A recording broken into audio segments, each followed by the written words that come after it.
Namo tassa bhagavato arahato samma sambuddhassa.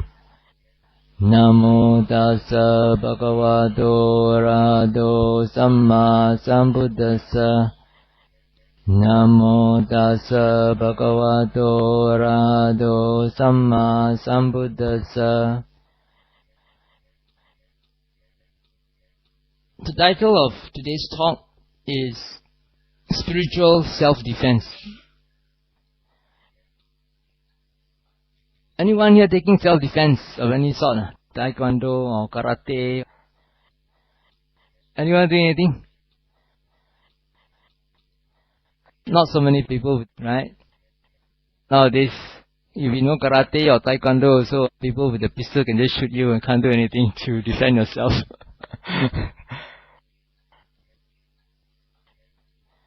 But Qigong and Tai Chi is getting to be very popular now. People are doing that, not so much for self-defense, as so much for health reasons, disease defense.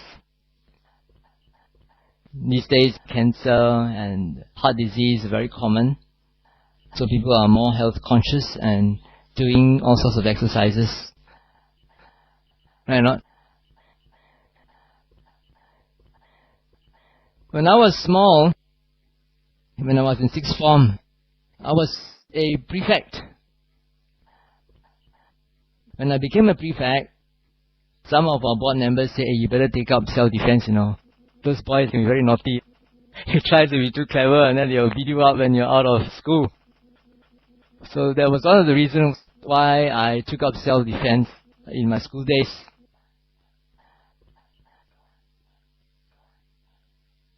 And when you learn self-defense, they teach you various steps. The basic step is, of course, the horse stance.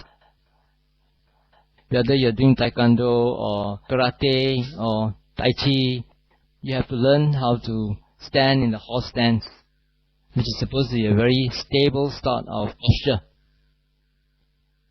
After you have mastered that, then they will teach you a side stance and various other positions and postures.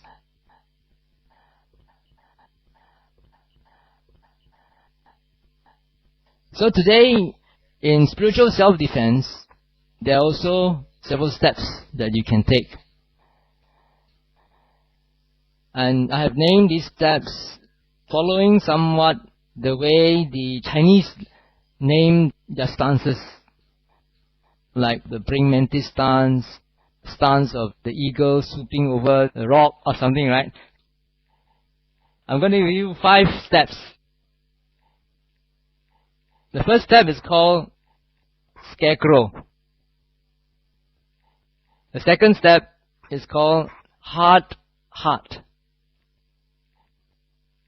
The third one is called soft heart. The fourth one is called open heart.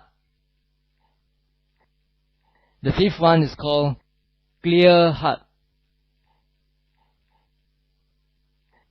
So what are the 5?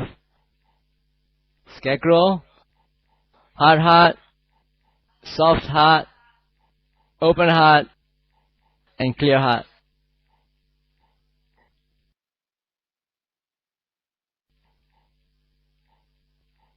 What is a scarecrow? Did you see any around SPS? What do you think those scarecrows are for? Not scaring the crows. To scare the wild boars. But wild boars are very smart creatures, You put out the scarecrow, they'll be scared for a few days, and then they see that the scarecrow is quite harmless. Then they should come back again, right under the scarecrow. The wild boars are creating havoc here because they come into our slopes and then they dig for grub and worms. And because they dig up the grass, that causes erosion because we are at the steep slopes. So we have been trying various ways to deter them from coming in, and scarecrows was one of our strategies, but it didn't work. So anyway, we are doing something else now. So the essential function of a scarecrow is to scare pests away, and it's there as a preventive measure. You put it there so that they don't come near you. We have a similar principle in spiritual self-defense.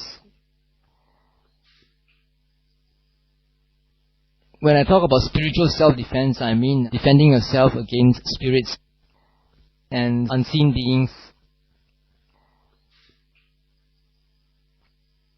They can be quite troublesome sometimes.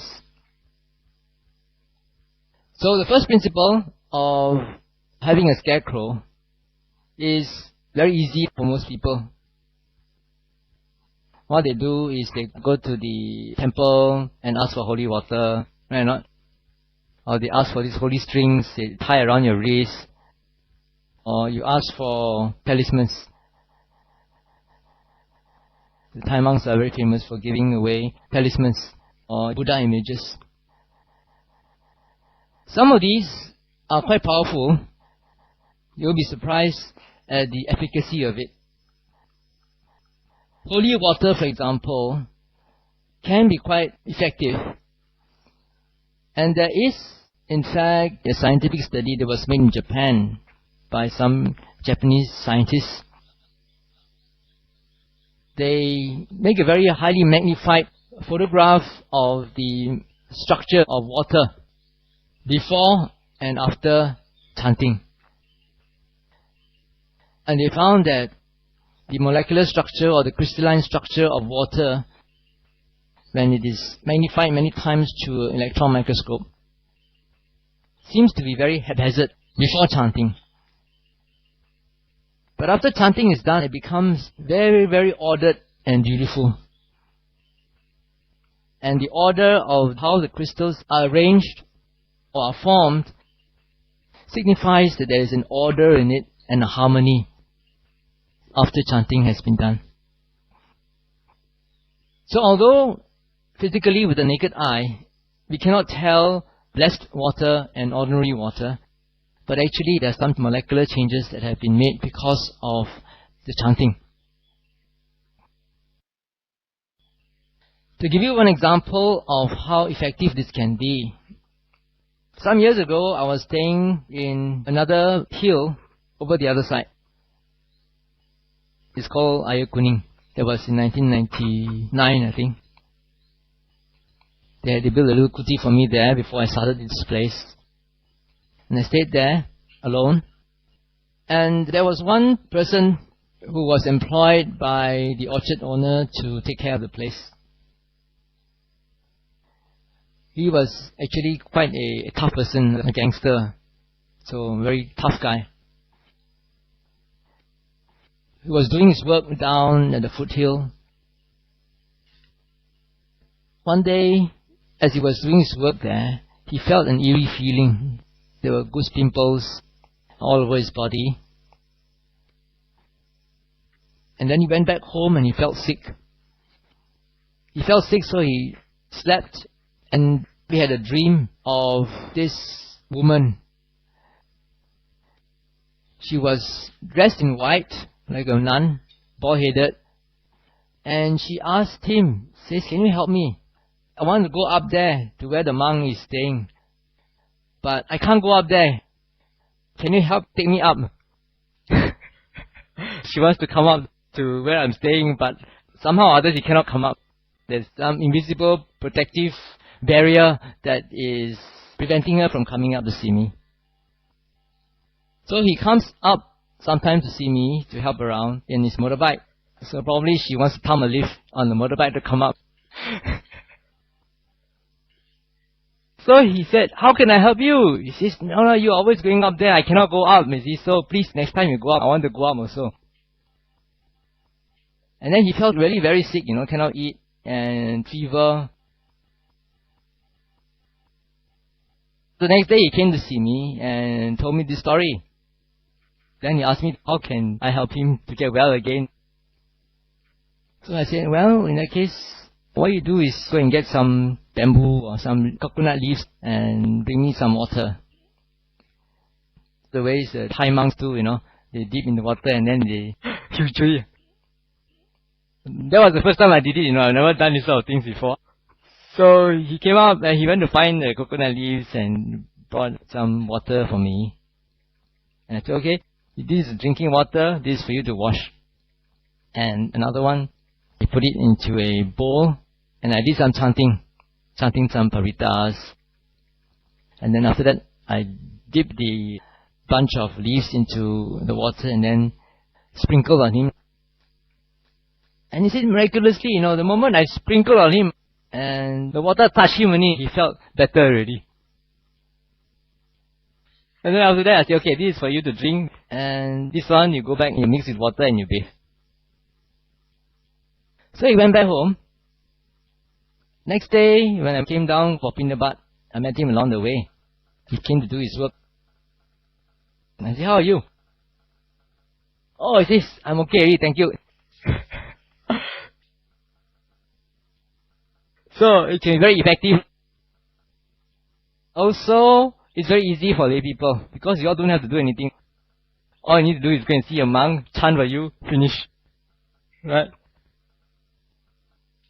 Sometimes instead of holy water, what you get is the holy thread.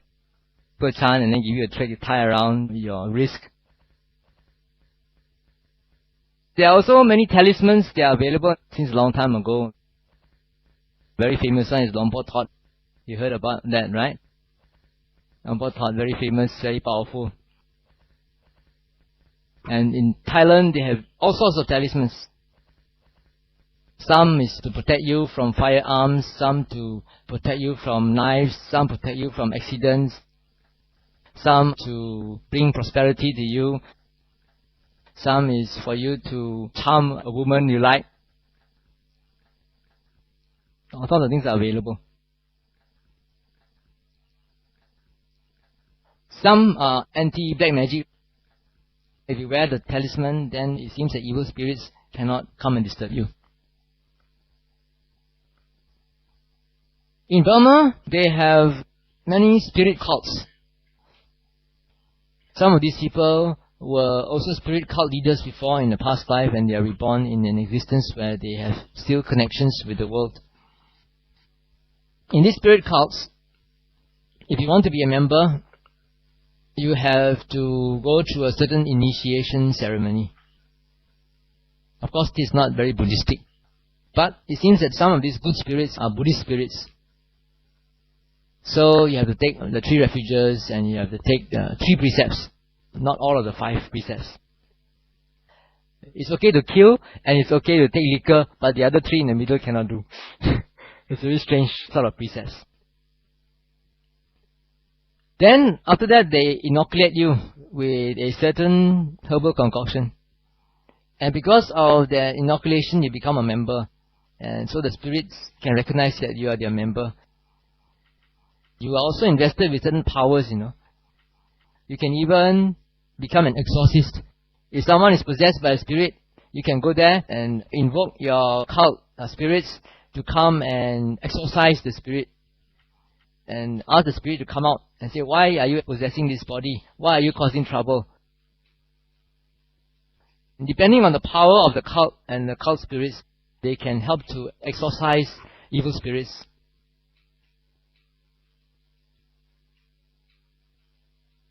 Then, again, because these Buddha images and these talismans have some connection with the spirit world, it may not sometimes be very good to collect them.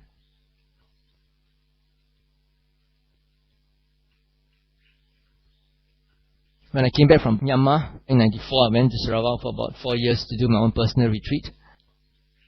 When I was staying in Sarawak in 1998, one layman came to see me where I was doing my own solitary meditation retreat to come to consult me about his problems with meditation. He said that when he meditates, sometimes he will see a giant coming to stand beside him. Sometimes cockroaches will come and just bite him when he's having good samadhi. As I interrogated him, I found out that he was actually a very avid collector of talismans and Buddha images. He likes to collect Buddha images like to collect all these talismans and put it in his house all over the place. Then when I heard that, I said, oh, that's the cause of your problem. Because some of these talismans, they have connections with spirits. And the spirits, when they see you meditating, they don't like you. Because why? When you meditate, you become higher than them. You become more virtuous than them. You're more spiritually higher class.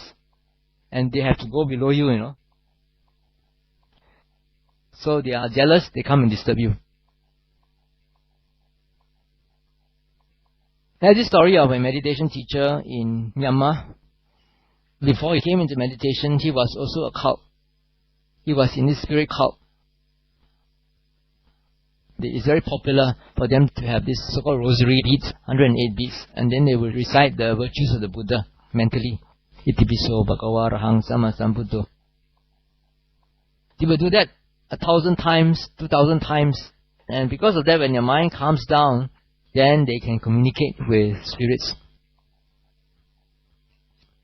So this meditation teacher, before he started to do vipassana meditation, was into this telling beads. One day as he was doing that, he saw an image of a person coming to see him. He is what we call a Vizado. Vizado is a Burmese word for Vijadara. Vijadara is a group of people who practice for the occult sciences. They can have certain psychic powers through the use of mantras and through certain concoctions made of herbs and elements. So this Vizado, he came in his vision and said, we have some karmic affinity. Come, you can help me to save people. So he says, I will give you some medicine.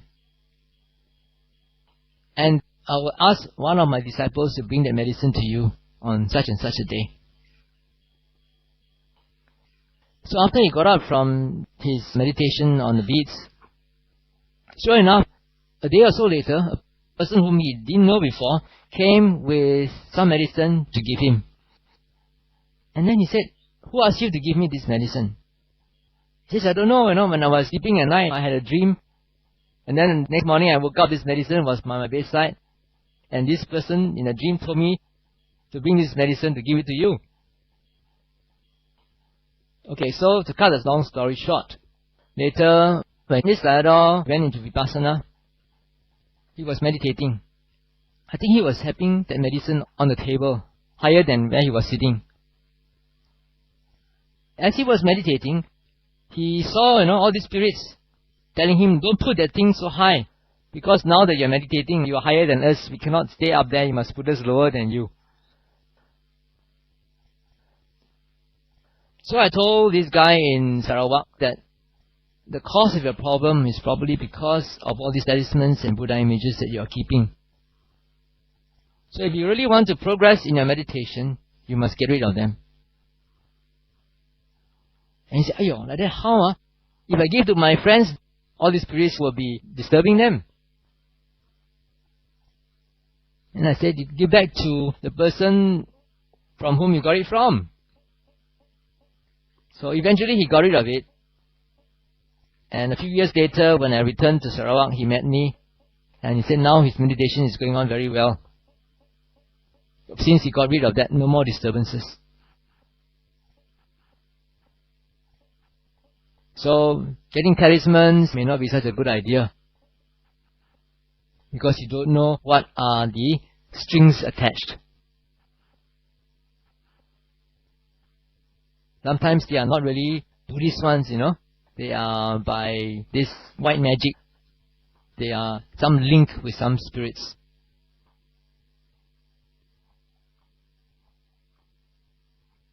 So this first step in spiritual self-defense is to seek this sort of help, which is very easy for lay people because you don't have to do anything. All you need to do is go and see a monk or priest or someone who is well versed in occult sciences to help you.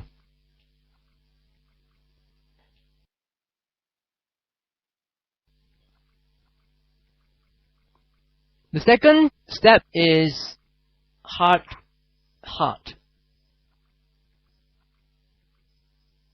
And this sort of stance can also help you, and it can also be just as powerful depending on yourself, because you have to put in some effort. This is by chanting yourself. Even a very basic chant like Buddhang Saranang Gacchami can be a very powerful mantra.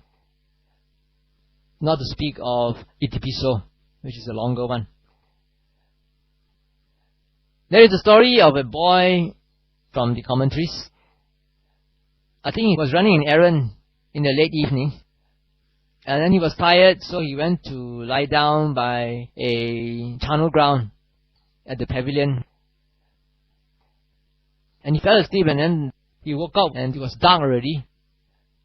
And there were no street lamps during those times, so he couldn't go home. So he had to stay for the night in the charnel ground. Charnel ground is not like a cemetery, Cemetery is quite neat compared to a charnel ground. You know what's a charnel ground? Charnel ground is the place where they throw the corpses. In India during those times, they don't bury. They just throw the corpses there, and the corpses just rot. Or animals or birds will come and eat them up. So, as he fell asleep, he was woken up in the middle of the night because a yakha was coming to eat him. So he got a shock, he got up, and then the first thing he did was, he shouted, Buddho, Buddho.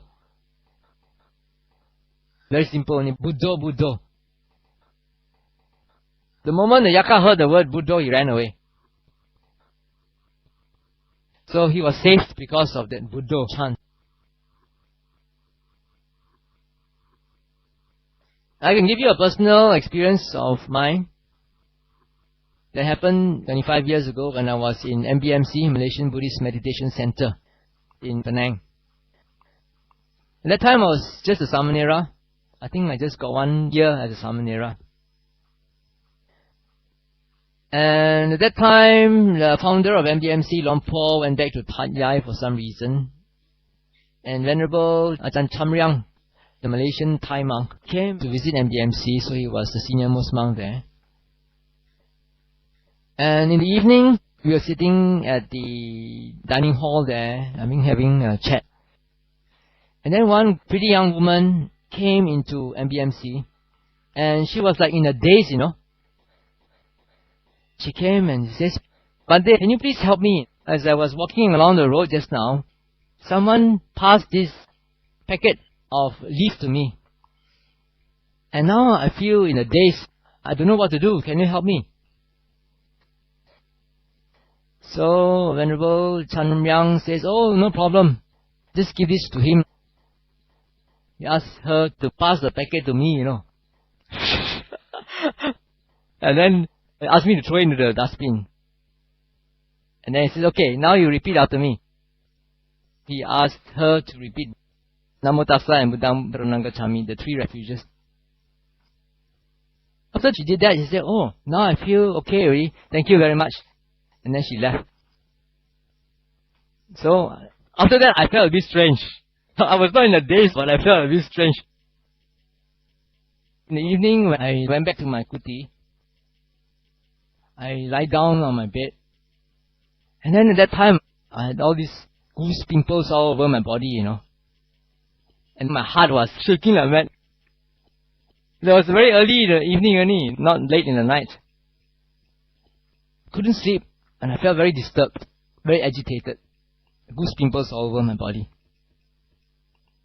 At that time, I was new, you see. So what did I do? I just kept on reciting Buddhang Saranang Gacchami, Dhammang Saranang Gacchami, Sanghang Saranang Gacchami. I just kept on chanting until it went away. So after that, it was okay already, no more. So even a simple thing like Buddhang Saranang Gacchami can be helpful.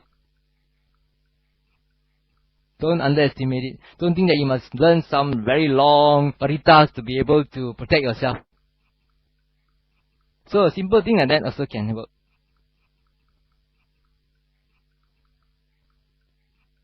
Another time, In Kyang and myself were taking a walk in Kuala Kubu Baru.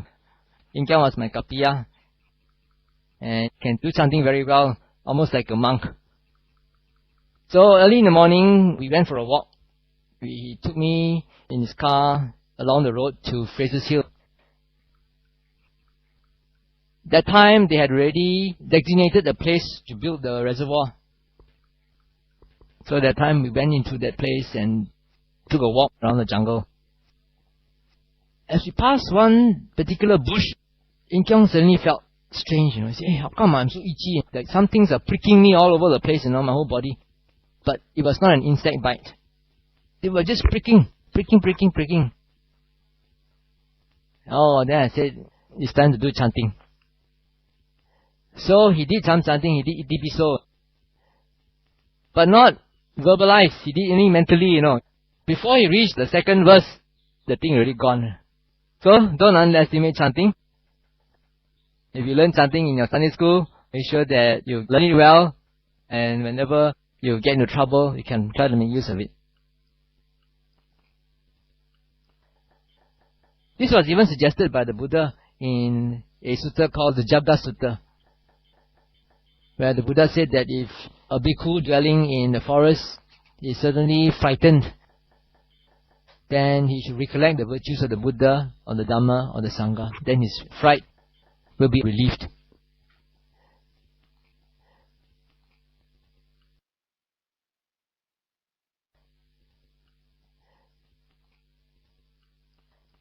The third step is soft heart. Soft heart means to soften your heart. Just now hard is, you make your heart hard. When you are attacked by spirits, then you make your heart hard by chanting to give you self-confidence. Now this third one is to soften your heart. How do you soften your heart? By doing metta, right? You know how to do metta meditation? Radiating metta, not just reciting ahang avero homi, abhyabajo homi. If you just recite the Pali without understanding what you are doing, that's not metta, So it's just recitation. Are you all familiar with the background story of Metta Sutta? That Sutta, Karaniya Matakusalena. The background story is that there were a group of monks who went to stay for the Vasa in a forested area. And in the middle of the Vasa, they were disturbed by spirits. The reason was that, at first, before the Vasa, they went to stay there for about a month to test and see whether that place is suitable for them. For that first month that they stayed before the Vasa, everything seems to be okay. Very nice and quiet and secluded, and they get good supporters, good food. And then they decided to stay for the next 3 months for the Vasa. Now actually there were a lot of 3 devas staying there. And because the monks, they were celibates and virtuous, so the 3 devas had to make way for them. If the monks were to stay under the 3 devas will have to go somewhere else to stay. They cannot stay near the monk because the monks were virtuous. So they accommodated the monks for 1 month. They thought maybe after 1 month they'll go back, then we can come back to our homes. But after 1 month, the monks found it so nice that they decided to stay on for another 3 months. And then after that, the devas could no longer stand. So in the end, they said, we must make these monks go. They came back and then they started to disturb the monks. They make funny sounds at night and then give them bad smell. You all know, when it's bad smell, you know there's something wrong already. And then make screams, sounds, and give them bad visions. And so all the monks were all very scared. And for the whole of the rainy season, they could not meditate very well. So at the end of the Vasa, they said, must pack up, must go already. So they went back and went to see the Buddha. When they went to see the Buddha and then complained to the Buddha made use of his psychic power, and he saw that these monks can only do well and attain their goal by going back to that particular place. That is the best place for them to go. So that was when the Buddha gave this Metta Sutta. Karuniya Mata Kusalena Yandan Zandam Badang Abhisamecha. That was when the Buddha gave this sutta to them, asked them to recite this and practice accordingly. So they went back to that place there and they did metta the whole day. Whether they are sitting or standing or walking, whenever they are not asleep, whenever they are fresh and aware, then they do metta all the time. And because of the metta that they did, these devas were softened, their hearts were also softened. And instead of disturbing the monks, they came to help the monks. They sweep the compound for them, and then help them in various ways. And by the end of that period they stayed there, all of them became arahants. So, with metta, you can even overcome enmity from the evil spirits.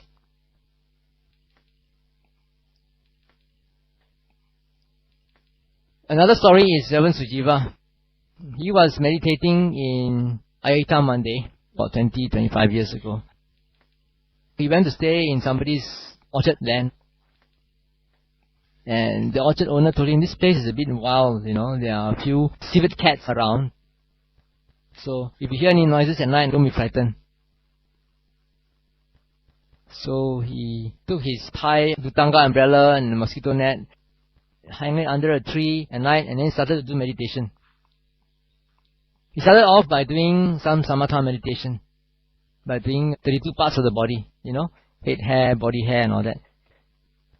As he was doing that, he heard the sound, the very loud screeching, wind was howling, and then the tree was shaking like mad, And then he said, oh, there must be the civet cat. So then he went on to continue his meditation, head hair, body hair, nails, teeth, and so forth. The sound became worse.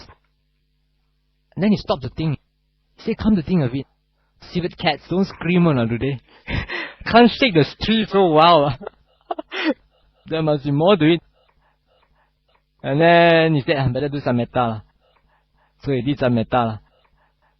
May I be well and happy. May all beings be well and happy. May all the ghosts around here be well and happy. At the moment he switched to metta, everything stopped. Quiet. Then he said, okay, now finish metta already. Come back to do my 32 parts of the body. When he came back to do the 32 parts of the body, the thing started to scream again and the tree started to shake again. So in the end, whole night he has to do metta. So doing metta is also another way of overcoming evil spirits.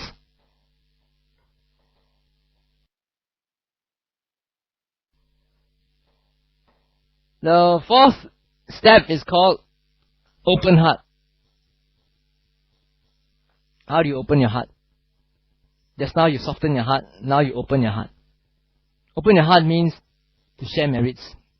To share merits with other beings. Give you one example. 5 years ago, we were in the process of starting SPS. I went with a group of devotees to Wat Panana Chat. Ajahn Chah's famous monastery for international monks. A group of the lay devotees were staying in a lodging that was allocated to them.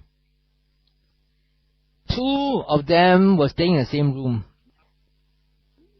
They woke up in the middle of the night and they saw a white figure in the room. I think they saw a female figure with a child or something. Then they tried to do metta. Do metta also cannot. They're still hanging around. So what they did was they share merits. After they share merits already, then no more. They went away. Sometimes these beings come because they want merits.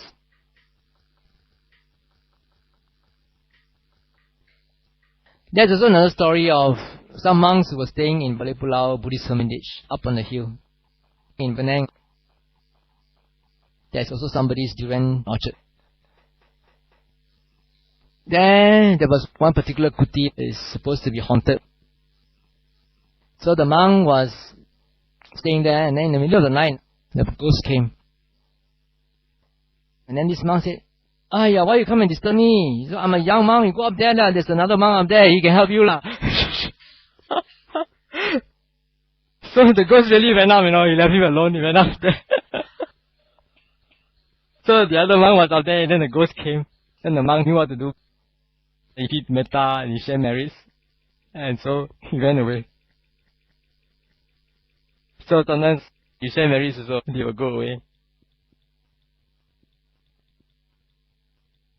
It's another example of another forest monk in Myanmar. I don't know whether you've heard of Sayadaw U Jotika or not, the one who wrote Snow in Summer. In his monastery, there was one monk who was staying there. Sayadaw U Jotika was not around. And this monk, regularly every night before he sleeps, he would share merits and then sleep. One day someone invited him out to town to give a Dhamma talk and to teach some meditation. When he came back, it was late at night. He was very sleepy, so he was lazy to share merits, so he just went to sleep. Then he was woken up in the middle of the night. Somebody was walking outside his kuti on the veranda. Dung, dung, dung, dung, dung, dung, dung, dung. Then he remembered, forgot to share merits, must share merits. So he shared merits, and then the thing ran away. So this is the fourth step.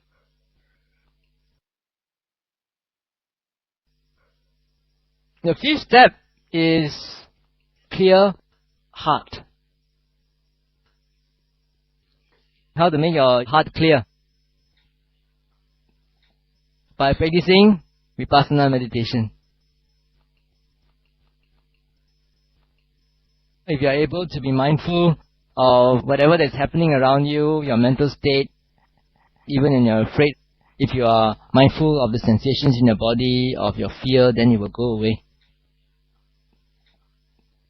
If your mind is fully aware of what is happening, then it is clear, and at such a time, evil spirits cannot come and possess you. Even if they are around, they scare you also. If you are in control of your mind, you can be aware of your fright, then they cannot harm you in that way.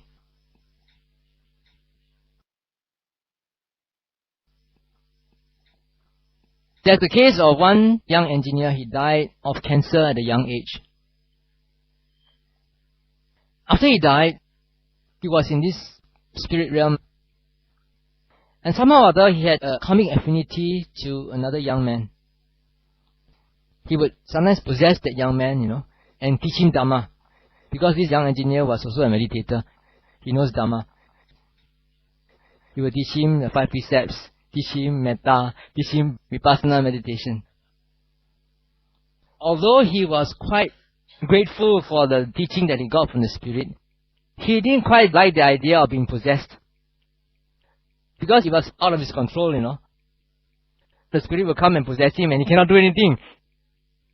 It's under the control of the spirit. So, we went to see Reverend Sujiva about this. In fact, this spirit was the one who led him to Reverend Sujiva to ask Reverend Sujiva to teach him meditation. He would ask him to go to such a place, and then you will meet a certain Shifu, and then he will teach you meditation. So he went there and then he told him about this story. And Reverend Sujiva taught him mindfulness meditation.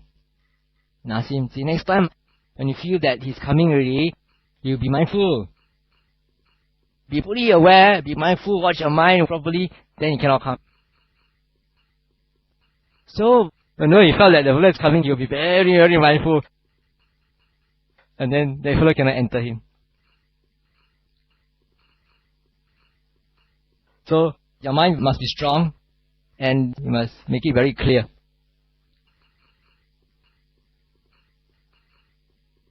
There is also a case of Venerable Sariputta. This may sound a bit strange to you. Venerable Sariputta, as you know, is the right-hand disciple of the Buddha. He excelled in wisdom, and he could do all the jhanas, although there is no mention that he can do other psychic powers, but he developed the jhanas. He would go into the jhanas whenever he wanted to. So one day, on a full moon night, he had just shaven his head. He was sitting in the forest, deep in meditation. He was absorbed in a certain attainment, which was accompanied by upekkha, equanimity. It seems that he was not doing metta meditation at the time. He was absorbed in an attainment. Maybe it was fruition attainment. Maybe it was something else. We don't know. Not stated. As he was sitting absorbed in his attainment, two yakas flew over in the sky. And one of the yaka, when he saw Venerable Sariputta seated there under the full moon, and his head was just shaven, so it was very shining, it was reflecting the full moon. He saw, and then he said, "Hey, I have this very strong urge, I want to give him a tight slap on the head. Can't resist that temptation." And then the other yaka said, "Hey, better don't do that, no, this is a very powerful monk. Don't do that, you'll get into trouble." And they said, no, I have a very strong urge. Just want to go and hammer his head. There must be some reason for this, That's because of Venerable Sariputta's karma. He must have done something before like that in the past. So now, he can't run away from his karma. This yaka also has some karmic link. He saw his head, he cannot resist the temptation. So for 3 times he said that. For 3 times his friend told him, "Please don't do that. He's a very powerful monk. You'll get into trouble." Then he said, no. So he went down and then he gave him a tight slap on the head. At that time, Venerable Moggallana, the foremost disciple of the Buddha in regard to psychic power, was using his divine ear, and he heard like the sound of a thunderclap. And then he was wondering why it was. And then he saw that this yaka had hit Venerable Sariputta on the head, and the hit was so powerful, it was like a thunderclap. And yet, Venerable Sariputta's head was not damaged. If it could be anybody else's head, split into how many thousand pieces already. But then immediately after this yaka hit Venerable Sariputta on the head, he died and was born in hell. Immediately. Because Venerable Sariputta was already an arahant, he was absorbed in attainment, and then this yaka couldn't resist himself and did that. So Venerable Moggallana, immediately he went to see Venerable Sariputta and asked him, he says, "Avuso, how are you? Are you okay?" He says, "Well, I just got up from my attainment and I feel like a slight headache." And then Venerable Moggallana said, "Wow, it's really wonderful, right? It's unbelievable. What has happened was this yaka gave you such a tight slap that it sounded like a thunderclap. Anybody else's head would have been split to 1,000 pieces. But still, he said that you just had a slight headache. That was just wonderful." And Venerable Sariputta said, "Wow, this is really amazing. It's wonderful that Venerable Moggallana can hear that, because nobody else could hear it. So you must be very powerful to have the divine ear to hear that." So each of them were praising one another for their ability.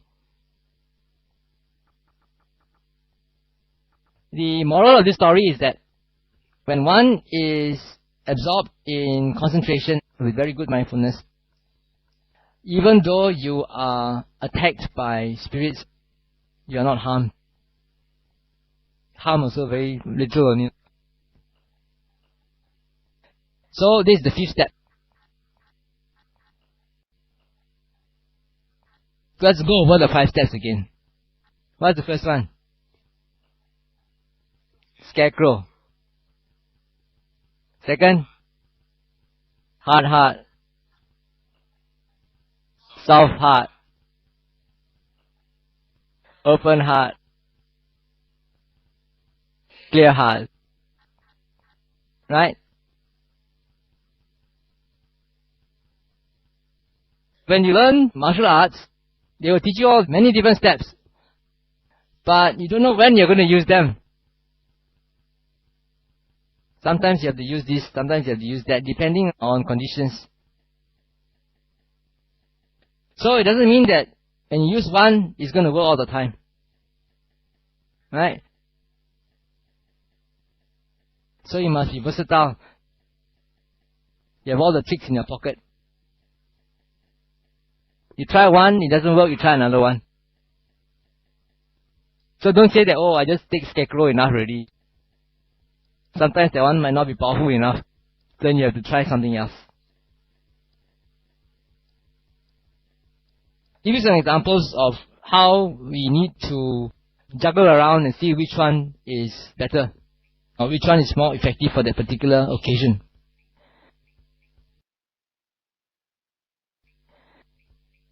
This one happened in Burma. One yogi went to Mahasi Meditation Center to meditate. Early in the morning, at about 3-4 a.m., she would wake up. And then she would hear screams of beings who are suffering. Then she would do metta. But still the screams are there. She did second day, third day, fourth day. The screams are still there. So when she went for an interview, she reported it to her teacher. And then the teacher said, "They are not here because they want your metta. What do you think they are here for? They want your merits. So go back and share merits."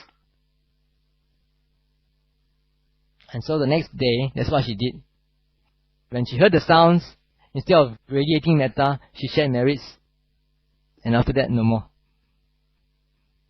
Because when people who are meditating, they share merits, that is the greatest merit that you can have. So it's very powerful.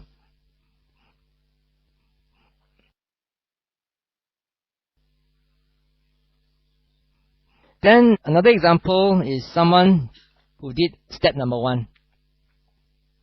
This lady was from Malacca.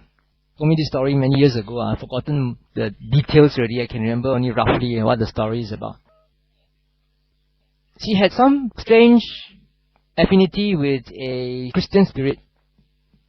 The Christian spirit would come and talk to her and tell her about the Bible, ask her to go to the church and go and tell the pastor that the pastor gave the wrong quotation, this is not the right one and this should be the one. Tell her to do all sorts of things, you know. And then after that, she felt that it's a bit strange for her to be going around doing these sort of things. And she wanted to actually be released from this burden.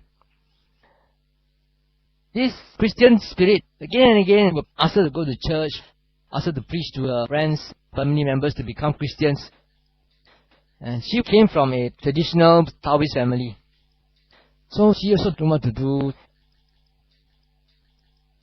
Later on, someone introduced her to Bhikkhu. From Malacca, she went all the way to Bhikkhu to see Chief Reverend. Chief was not around. So she went to see somebody else and then told the story to somebody there, and then they took her to see a Samanera. And then the Samanera just did some chanting holy water and then gave it to her. So she took the water back and she drank the water. And then it was okay for some time. After the water finished already, the spirit will come again. So she had to come from Malacca, go to Bhikkhu, go and get another dose. It's just like you go and see a doctor. You finish your medicine, you go for second round. This is very tiring, right? Every time you finish, you got to come back for another dose. So at the end, she felt that she must do something more self-reliant. She went around asking, and then some people said, just chant Namo Amitofo, or something like that. So she started to chant Namo Amitofo. And whenever this thing came, she chanted. Then eventually it went away.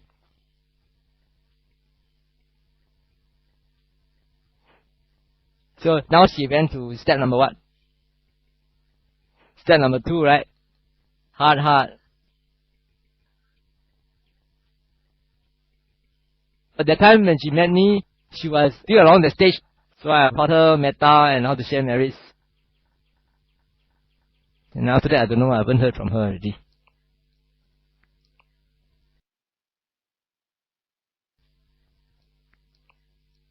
Then I have a personal experience when I was with Sayadaw Pandita in the US in 1984 in Massachusetts, Insight Meditation Society. You see, Theravada monks have got certain Vinaya rules. We are not supposed to sleep in the same building as women are sleeping, although we are in different rooms and different wings, if they are connected by a common corridor, common access. So the Westerners, they don't know because it's the first time they invited Sayadaw and myself there. They don't know about this rule. Eventually, when they found out about it, they put Sayadaw in the kitchen with all the onion smell and all that. They put me in a caravan at the edge of the forest. Insight Meditation Society is actually a very large place. It's situated at the edge of a forest. There they also parked a fiberglass canoe. Sayadaw also had a problem. At night, you will be hearing something scratching the kitchen ceiling. Nothing could have gone inside here, but you can still hear the scratch. Our cook is a Burmese. He and his wife came together with Sayadaw. So the wife was in the kitchen one day. In the afternoon, she was in the kitchen alone. And then suddenly the table leg just flew off, She was scared and ran out of the kitchen. And then during interview time, we asked Sharon Salzberg. Sharon Salzberg and Joseph Goldstein at that time were the ones who started IMS, Insight Meditation Society. Sayadaw asked her, "Do you believe in ghosts?" And then she laughed. Then Sayadaw asked her, "Are there ghosts here?" She said there were. And then they got a Christian priest to come and exorcise the ghosts. So apparently not too powerful, those are still hanging around.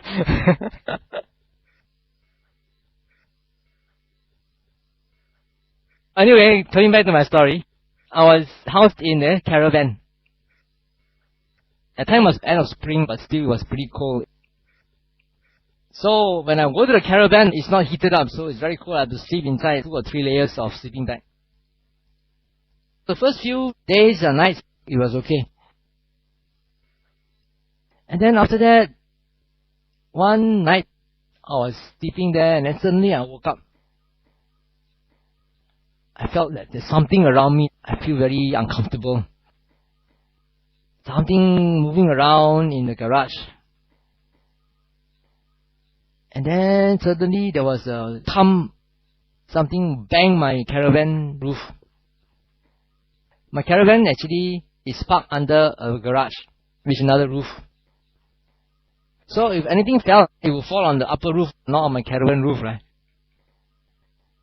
It gave me a shock and I woke up. And then I started thinking, how come? Anything fell, it wouldn't fall on my roof, it would fall on the upper roof. How come this strange thing is happening? Then I sensed something around. I looked out of the window. There was this fiberglass canoe under the moonlight. And then suddenly the thing started to beat, Tum, tum, tum, tum, tum, tum. From one end of the canoe to the other end of the canoe. You can see under the bright moonlight there's no one there. But you can hear the sound. Tum, tum, tum, tum. Very eerie.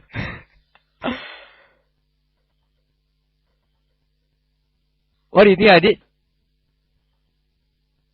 I did chanting. Diviso Bhagava Arahang Sama Sambuddho. Chanting also no effect. And I say, maybe you want merits. So I started to share merits. Also no effect.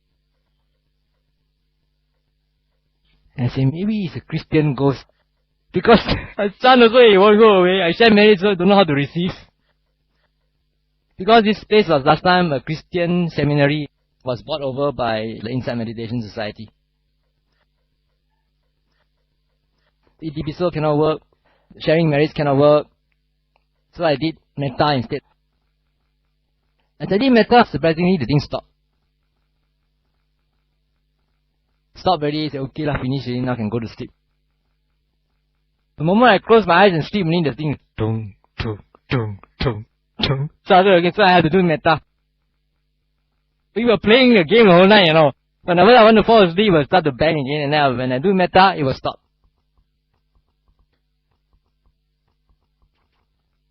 So, metta also can help, right? Some of these ghosts, they want marriage, they want metta.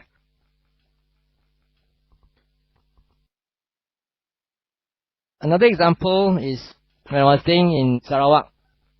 I was staying alone in Kuti. There was also like a jungle area. I walked down to the foothill to collect my food every day. They sort of employed a cook for me because the people there have never seen a Theravada monk before. So you cannot go for pinabat. I had some misunderstandings with the local natives there. They were surrounding my kuti and getting their kids to surround my kuti and try to frighten me, At night when I'm doing my walking meditation, they would be in the bushes and make sound like animals and things like that. But I was not really scared by them. Anyway, one day when I went down to get my food, then I came back, I had a diarrhea and was vomiting. Now, I don't know if it was because of food poisoning or because they did some charm on me. I'm not really sure. But that was a very terrible day for me. I was vomiting and having diarrhea, so I was very weak. The whole day I was dragging myself in the kuti. And they knew about it because they were surrounding my kuti, hiding behind in the bushes.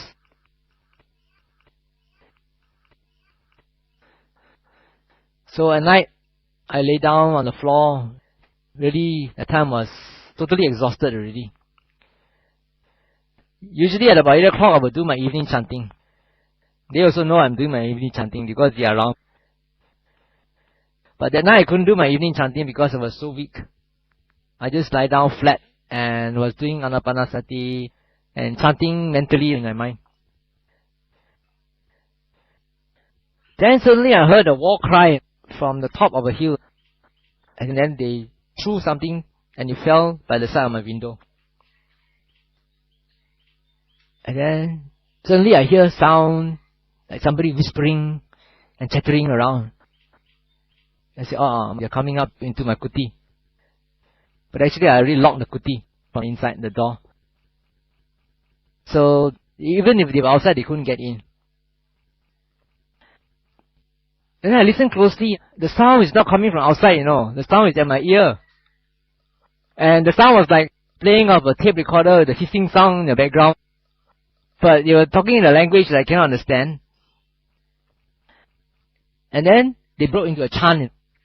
A group of them were chanting in a foreign language, one of the natives' language, I guess. At that time I wanted to do some chanting, trying to do a heart. But cannot even open my mouth. My whole body was paralyzed. My lips cannot move, my tongue cannot move, cannot chant.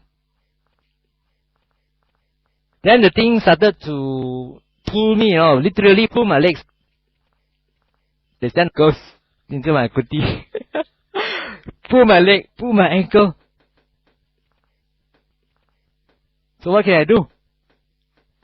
What do you think I did? You share marriage to Nirvana. So I do metta, not chanting metta, no, really radiating metta to them. May you be well and happy. I wish you no harm. Please don't harm me. May you be well and happy. Keep on pulling my leg, pulling my thigh, pull my private part, come to my neck and strangle me. But it was all very playful, That time I was doing metta. It lasts just about maybe less than a minute. Then after that, they just, like they want to scare you. And then, they ran off. No more.